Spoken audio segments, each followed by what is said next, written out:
Assalamualaikum warahmatullahi wabarakatuh.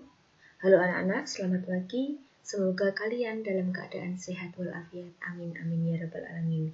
Sebelum kita belajar pada pagi hari ini, marilah kita membaca suratul Fatihah agar apa yang kita pelajari pada pagi hari ini dapat bermanfaat bagi kita semua. Al-Fatihah. Amin amin amin ya rabbal alamin. Anak-anakku sekalian, hari ini kita akan belajar materi mengamalkan sholat sunnah.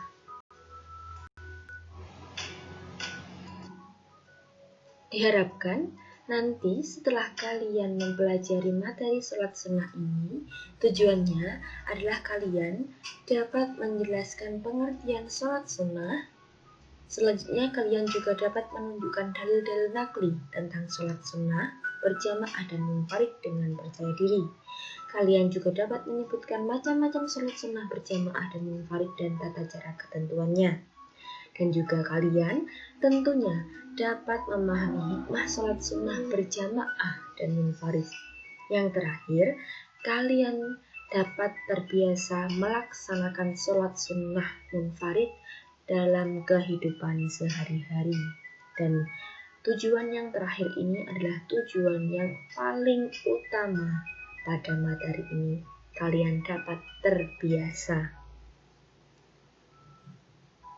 Anak-anak, sholat sunnah sendiri dibagi menjadi 3. Ada sholat sunnah yang dikerjakan secara berjamaah.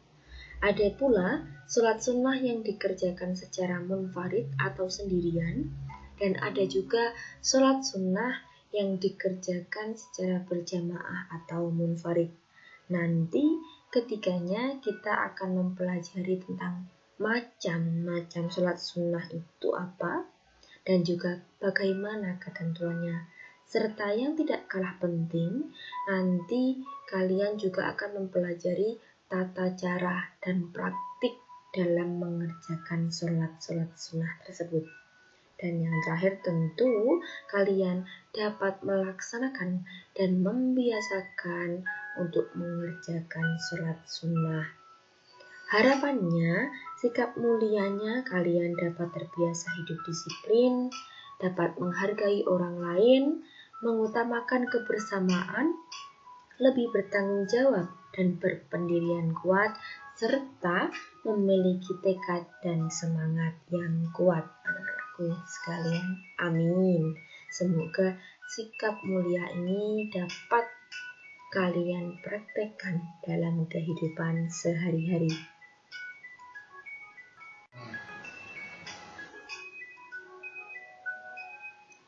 Nah, anak-anakku, sebelum kita masuk pada materi yang pertama tentang sholat sunnah berjamaah, mari kita sejenak merenungkan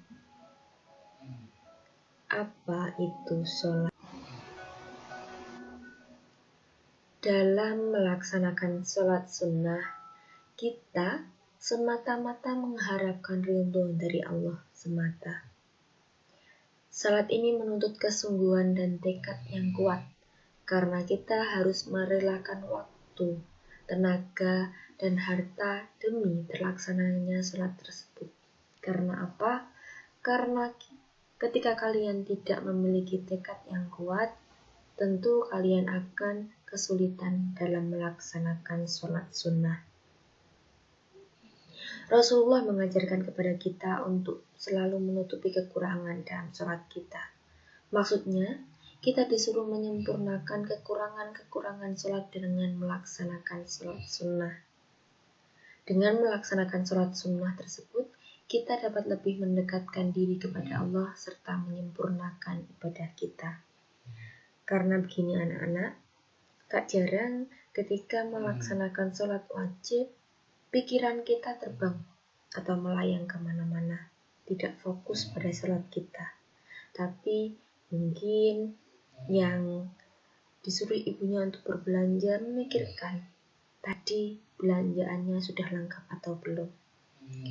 Lalu kalau kalian ada yang memiliki barang hilang, masih memikirkan tempat di mana terakhir tadi kalian menempatkan benda tersebut. Dan jarang dan sering sekali justru ketika kita melaksanakan sholat, barang itu teringat tempatnya. Bukan begitu, bukan? Nah, karena kekurangan-kekurangan tersebut, ada baiknya kita melaksanakan sholat sunnah agar kekurangan-kekurangan di sholat fardu kita dapat tertutupi.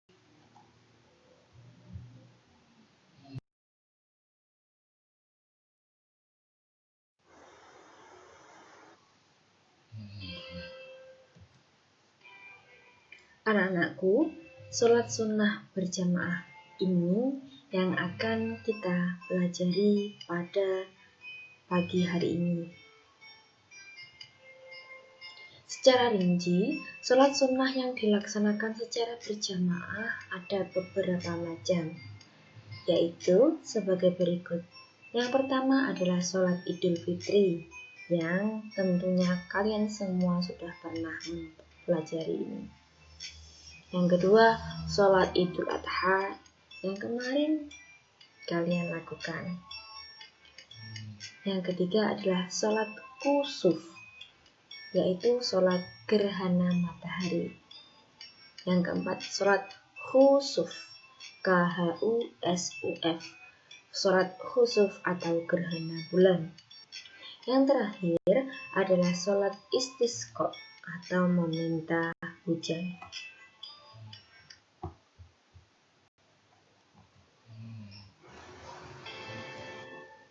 Yang pertama adalah sholat Idul Fitri. Apa itu sholat Idul Fitri?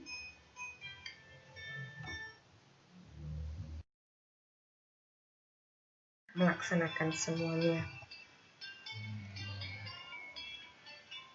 Sholat Idul Fitri adalah salah satu sholat sunnah 2 rakaat yang dilaksanakan pada hari raya Idul Fitri pada setiap tanggal 1 Syawal setelah melaksanakan puasa Ramadan 1 bulan lamanya. Hukum melaksanakan sholat sunnah ini adalah sunnah mu'akkad. Apa itu sunnah mu'akkad? Sunnah mu'akkad adalah sunnah yang sangat dianjurkan berkenaan dengan waktu pelaksanaan sholat Idul Fitri sesudah terbit matahari sampai tergelincirnya matahari pada tanggal 1 Syawal. Jadi setelah melaksanakan puasa 1 bulan penuh. Nah, bagaimana tata cara sholat Idul Fitri? Yang pertama, imam memimpin pelaksanaan sholat Idul Fitri diawali dengan niat yang ikhlas di dalam hati. Jika diucapkan, niatnya adalah Bismillahirrahmanirrahim, usolli sunnatan li'idul fitri raka'ataini lillahi ta'ala. Artinya, saya berniat sholat sunnah Idul Fitri 2 rakaat karena Allah Ta'ala. Lalu, pada rakaat pertama sesudah membaca doa iftitah, bertakbir sambil mengangkat tangan sebanyak 7 kali. Di sela-sela takbir satu dan lainnya disunahkan membaca Subhanallah walhamdulillah wala ilaha illallah wallahu akbar. Artinya, Maha Suci Allah dan segala bagi Allah. Tiada Tuhan melainkan Allah dan Allah Maha Besar.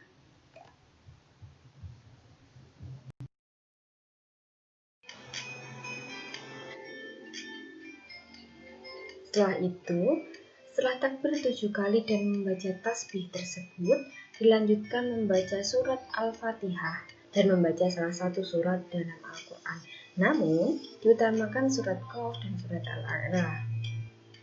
Keempat, pada rakaat kedua setelah takbir, berdiri kemudian membaca takbir 5 kali sambil mengangkat tangan, dan di antara setiap takbir disunahkan membaca tasbih seperti yang awal tadi. Setelah itu membaca surat Al-Fatihah dan surat-surat pilihan.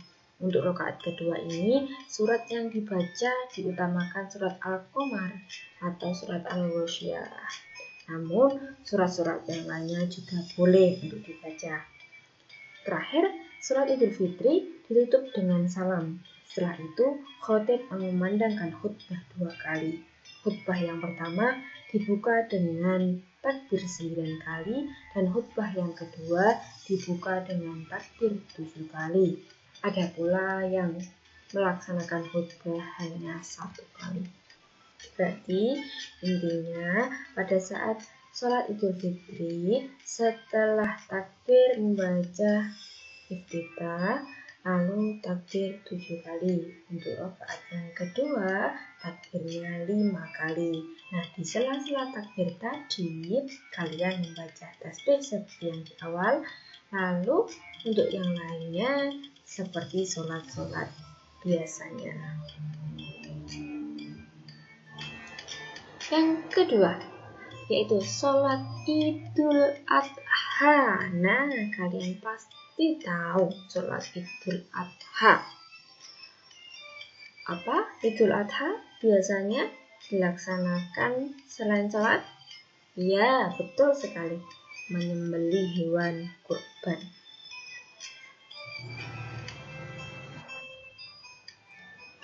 Nah, sholat Idul Adha itu apa? Sholat Idul Adha adalah sholat yang dilaksanakan pada hari raya kurban atau hari raya Idul Adha.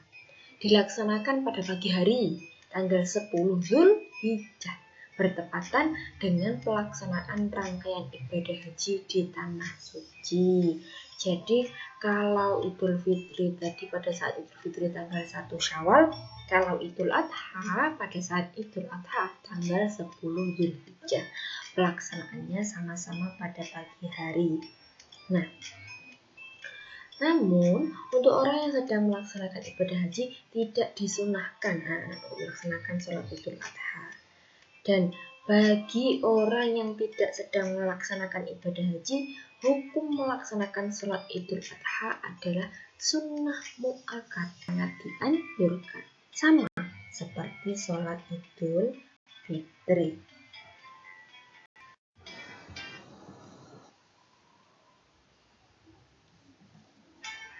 Nah, anak-anakku, hampir semua ketentuan dan tata cara sholat Idul Adha sama dengan Idul Fitri, baik menyangkut waktu, pelaksanaan pagi, hukumnya, dan juga tata caranya. Niatnya juga sama-sama dilakukan dengan ikhlas di dalam hati. Kalau Idul Adha, niatnya adalah Bismillahirrahmanirrahim. Usolli sunatal Idul Adha faqnataini lillahi ta'ala. Beda sedikit dengan niat sholat Idul Fitri. Artinya, saya berniat sholat Idul Adha 2 rakaat karena Allah.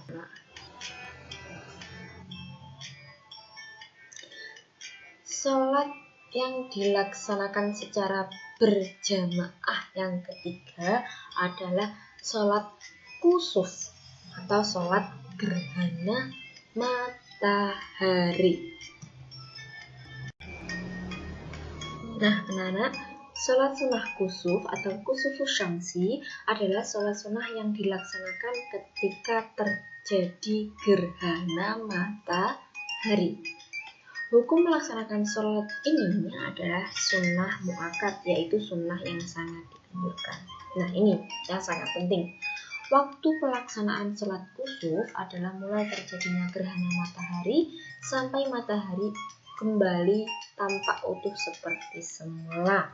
Maksudnya, jadi ketika gerhananya misalnya pukul 9 sampai pukul 10, berarti sholatnya mulai pukul 9 sampai pukul 10.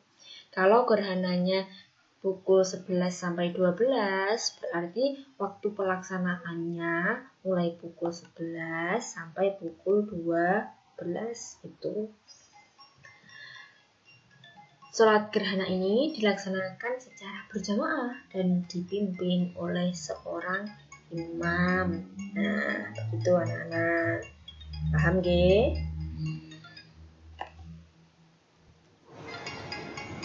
Nah, anak-anak, berikut dijelaskan secara singkat tata cara sholat kusufus syamsi. Yang pertama, niat sholat harus dilakukan dengan ikhlas di dalam hati. Nah, lafalnya usolli sunnatal kusufi rakaataini makmumal lillahi ta'ala. Kalau makmum, kalau imam ya imam. Kalau ini berarti opsional imam atau makmumnya. Artinya saya berniat sholat gerhana matahari 2 rakaat karena Allah Ta'ala.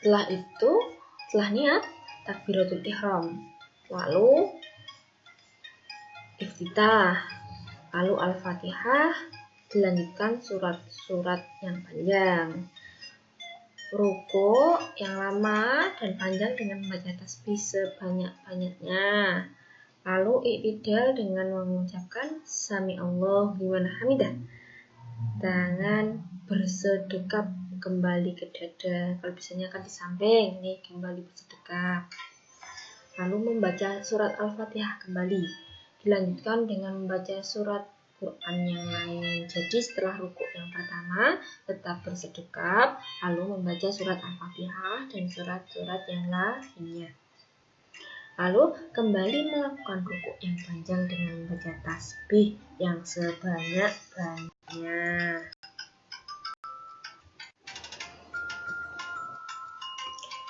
Setelah rukuk tentu i'tidal kembali sami Allahu liman hamidah. Dilanjutkan sujud seperti biasa, tetapi sujudnya agak dipanjangkan dibanding dengan sholat pada umumnya. Lalu seperti biasa duduk di antara dua sujud, sujud yang kedua agak dipanjangkan, lalu bangkit menuju rakaat kedua, kemudian melaksanakan rakaat kedua sebagaimana rakaat yang pertama. Pada sujud yang terakhir rakaat yang kedua dianjurkan untuk memperbanyak istighfar dan tasbih untuk memohon ampunan kepada Allah.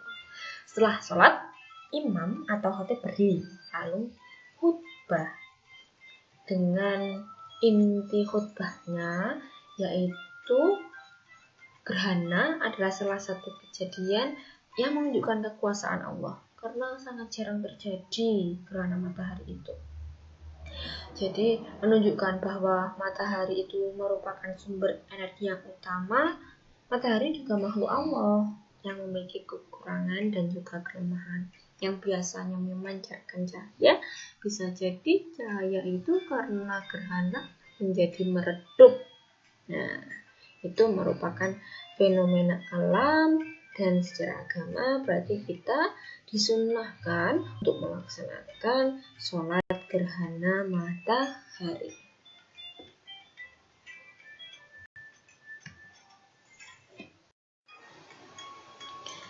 Sholat berjamaah selanjutnya yaitu sholat kusuf atau gerhana bulan.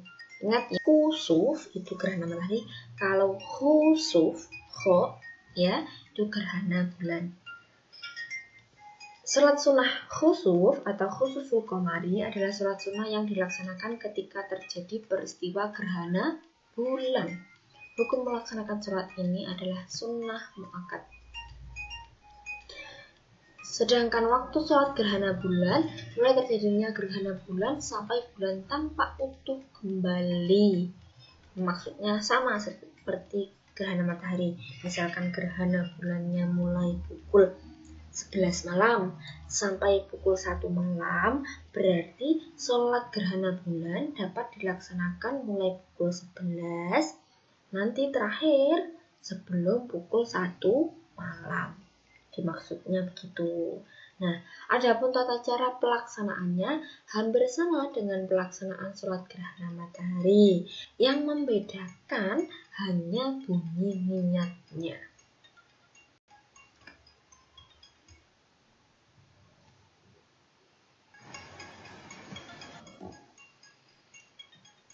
Bunyi niatnya sholat gerhana bulan yaitu usolli sunnatal khusufi rakaataini makmumal lillahi ta'ala. Kalau kusufi gerhana matahari, kalau khusufi pakai kho berarti gerhana bulan. Artinya, saya berniat sholat gerhana bulan 2 rakaat karena Allah Ta'ala. Kalian tentu tahu Indonesia memiliki 2 musim. Ada yang namanya musim penghujan. Ada juga yang namanya musim kemarau.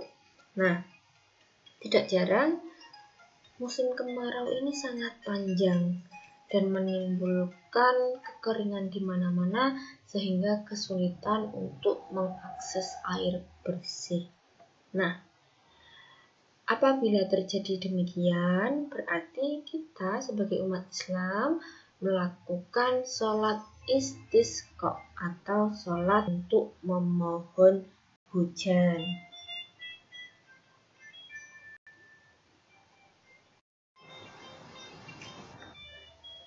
Sholat sunnah istisqa anak-anak adalah sholat sunnah 2 rakaat yang dilaksanakan untuk memohon diturunkannya hujan.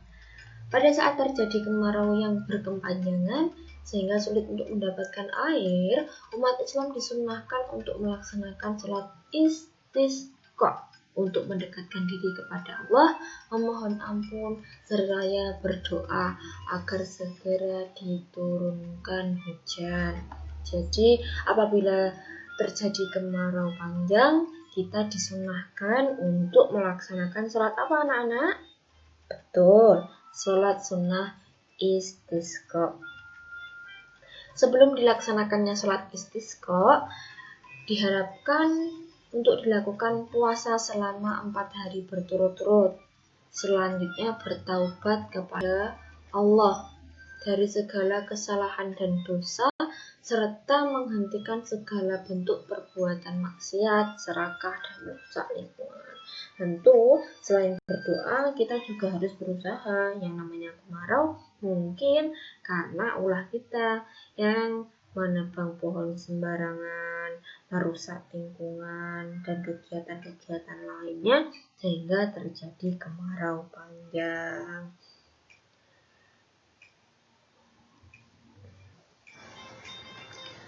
Adapun tata cara melaksanakan sholat istisqa sebagai berikut. Yang pertama, setelah semua bersiap untuk sholat, muadzin tidak perlu mengumandangkan azan dan iqamah. Cukup dengan seruan as-sholatu jami'ah.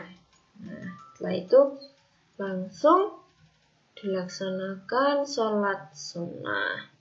Sholat sunnah ini dilaksanakan seperti sholat sunnah yang lainnya. Setelah membaca surat Fatihah, dilanjutkan membaca surat-surat yang panjang. Jadi, tidak seperti sholat Idul Fitri, rakaat pertama takbir 7 kali, rakaat kedua takbir 5 kali. Tapi untuk sholat sunnah istisqa ini sama seperti sholat sunnah yang lainnya. Yang ketiga, setelah salam, khatib membaca 2 khutbah. Pada khutbah yang pertama dimulai dengan membaca istighfar 9 kali. Dan yang kedua dimulai dengan membaca istighfar 7 kali.